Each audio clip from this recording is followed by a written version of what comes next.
My best friend of 20 years launched my business on a Tuesday morning in September. Not a business like mine, not inspired by mine. My business, the exact concept I had spent 14 months developing, the market research I had shared with her over dinners and phone calls and long Sunday afternoons in her kitchen while she asked questions and took notes in the small leather notebook she always carried, and which I had thought, at the time, was evidence of how seriously she took me. She had taken notes. That part was true. What she had taken them for was not what I had believed. The launch was polished, a website that was almost exactly the one I had sketched for her 8 months earlier, with different colors and a different name, and her photograph where mine would have been. A press release that used language I recognized, specific phrases, specific positioning, the particular angle on the market that I had spent weeks arriving at, and had shared with her in the specific, trusting way that you share things with someone who has been your closest friend since you were 19 years old. I found out the way you find things now, through the phone, through a notification, through the specific cruelty of an algorithm that had decided I should see it. A mutual friend had shared the launch post with the caption, "Finally, someone is doing this," and I sat at my desk and I looked at my idea, dressed in Rebecca's branding, launching into the world without me. I did not call her. I did not send a message. I did not post anything or tell anyone what I was looking at. I closed the notification, I opened the document where I had been developing my own version for 14 months, I read it from the beginning. And then I understood something that I think is the most important thing this story contains. I knew something Rebecca did not know, and that knowledge was going to matter more than anything else.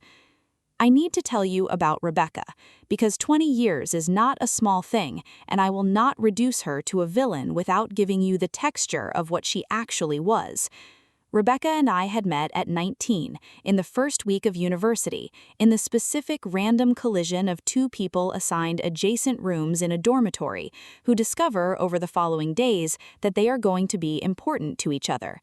She was funny in the quick, observational way that made ordinary things interesting. She was warm in the specific way of people who are genuinely curious about others. She asked questions and remembered the answers, which is rarer than it sounds, and which I had valued deeply for 20 years.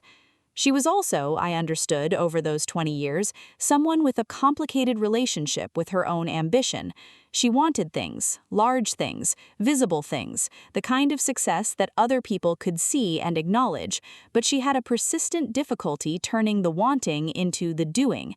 She started things and did not finish them. She announced projects that became quieter and then disappeared. She had the vocabulary of someone building something without quite managing to build it. I had never judged her for this. I had supported her through it, through the abandoned projects and the restarts, and the particular recurring conversation about what she was going to do with herself that we had been having in various forms for 2 decades. She was my friend. That was what friends did. What I had not understood was that my support, and specifically my habit of thinking out loud with her, of using our conversations to develop my own thinking, of sharing ideas in the generous, unguarded way of someone who trusts completely, had been functioning from some point I cannot precisely identify as something else, as a resource, as a supply of ideas and thinking and market research that Rebecca had been receiving and filing, and that she had finally, after 20 years of watching me develop things and not launch them, decided to use.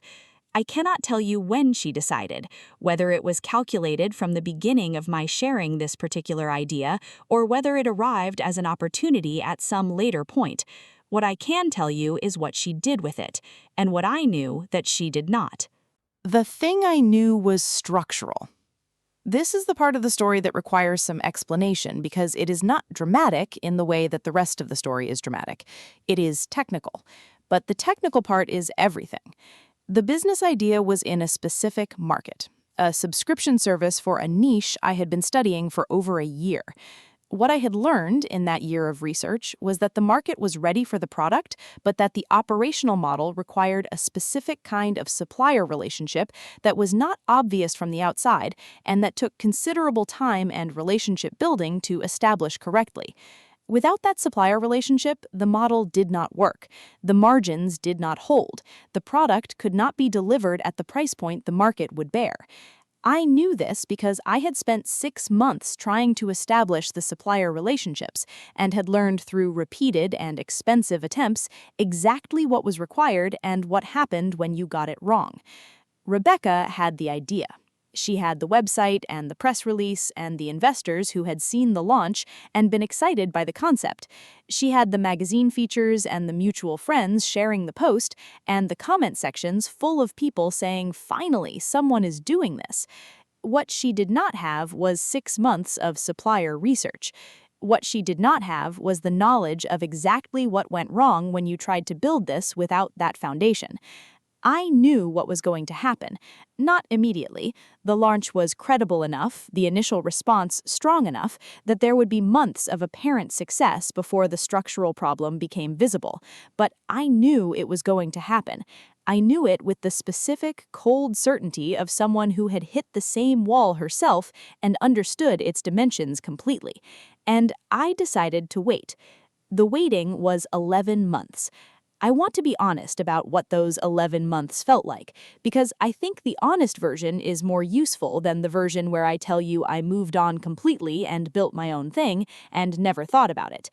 I thought about it, regularly. I watched Rebecca's business from a careful distance, not obsessively, not with the energy of someone whose primary focus is someone else's failure, but with the specific professional attention of someone who knows an industry and can read its indicators. I watched the launch energy sustain for longer than I expected. I watched the press coverage come in. I watched the investor round close, which surprised me. Investors who did their diligence properly should have found the supplier problem, but startup diligence is imperfect, and the concept was strong enough to carry them past it. I also, in those 11 months, built.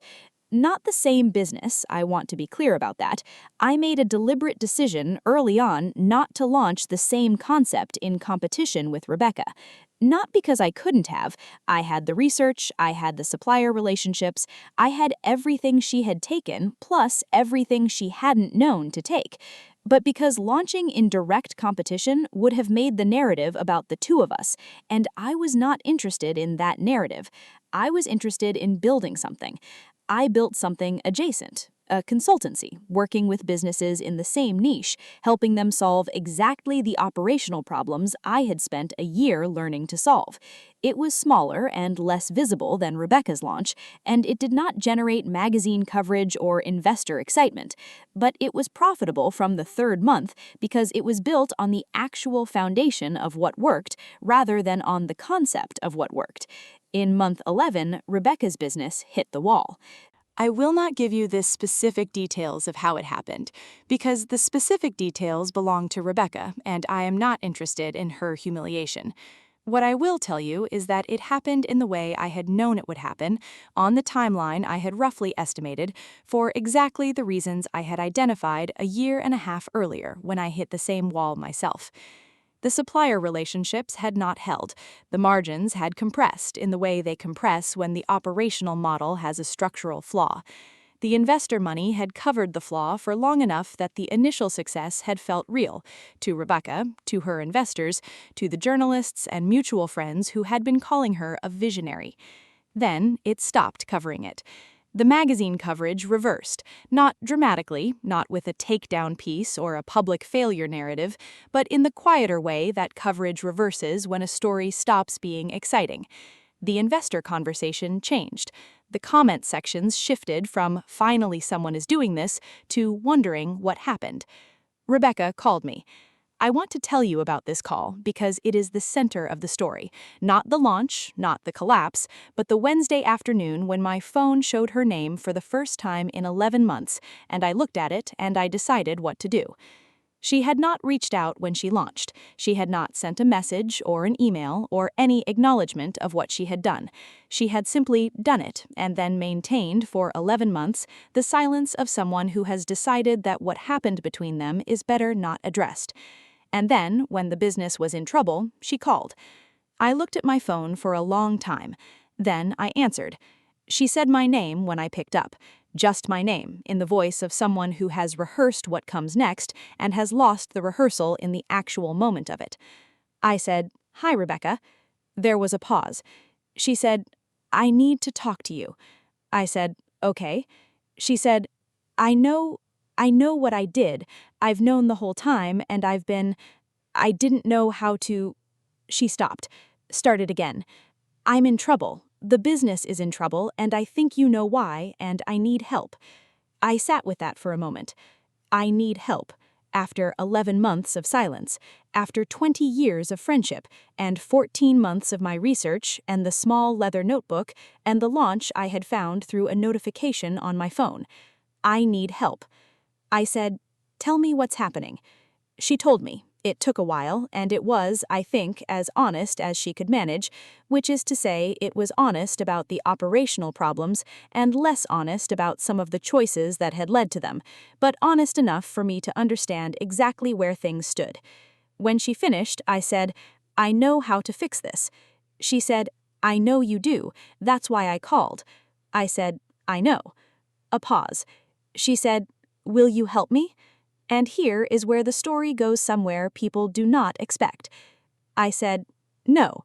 Not with anger, not with the specific, satisfying delivery of someone who has been waiting 11 months to say it, just no, in the quiet, certain tone of someone who has thought about this moment and knows what the answer is. She said, "Claire." I said, "I'm not doing this to punish you. I want you to hear that. I'm saying no because helping you fix this business would mean spending my time and knowledge on something that was taken from me, and I'm not willing to do that. That's not punishment, that's just what I'm not willing to do." She said, "What am I supposed to do?" I said, "I don't know. That's going to be yours to figure out." I said, "I hope you do figure it out. I genuinely mean that." There was a long silence. Then she said very quietly, "I'm sorry." I said, "I know." I said, "Take care of yourself, Rebecca." Then I hung up. The business closed 4 months later. I know because the industry is small and things travel, and I was not trying not to know. It closed queenly. No dramatic collapse, no public failure, just a quiet winding down of something that had not worked and that the people involved had decided to stop trying to make work. Rebecca and I have not spoken since that call. I think about her sometimes, not with anger, not with the satisfaction of someone watching a comeuppance, with something more complicated and more human than either of those things, with the specific grief of someone who has lost something that was real and valuable, and that the loss of it, regardless of its cause, is genuinely felt. 20 years, that is not nothing. The friendship was real even if the ending was not what the friendship deserved.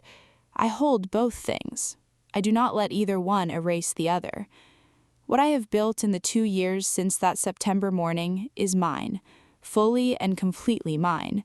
Not the version I had been developing before, not the concept that was taken, but something that grew from the same knowledge and the same year of research and the same supplier relationships, built into a different shape that no one could mistake for anyone else's.